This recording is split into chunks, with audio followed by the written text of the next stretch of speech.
Tristen Wirfs, his draft position over under 8.5, the over plus 120, the under 8.5 minus a buck 40. It seemed like the other day you were leaning toward him being, toward the top of that list. So are you still of the, notion that you would side with the under 8.5 for minus a buck 40? I would. I'm not playing it. Let me just be authentic and let me be honest. It's not a bet that I've made, but under 8.5 minus 140 would be the play for me if I played it, because I do think the Giants are taking him at number 4. I don't believe any of the Isaiah Simmons reporting, as I said, and I think that's the offensive lineman they like. So let's correlate that then. You would pick Tristen Wirfs minus 125 against Mekhi Becton plus 105, correct? Yeah, now I would. If you had talked to me 2 weeks ago, that might not have been my answer, but that's the answer now.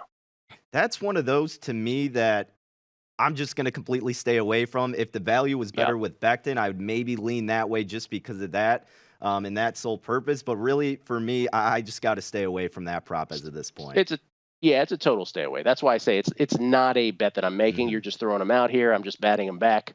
That's my thinking on it. All right, a little bit less than a minute left, Gil. We got two more to get to. Wide receivers in the first round. We hit this a little bit over under 5.5. The over minus 250. The under plus 210. I'd actually take a flyer on that plus 210 under 5.5, just for the reasons we talked about. There's so many of them that maybe teams won't be incentivized late in the first round. All righty, then Isaiah Simmons draft position over under 6.5. The over is a dog plus 1.25. The under 6.5 minus 145. I would take the dog if I played it at plus 125 over 6.5. I think he drops past those first 6 picks. Although I would never, I wouldn't play it though because there's too many variables. But I would take the over if I had to there.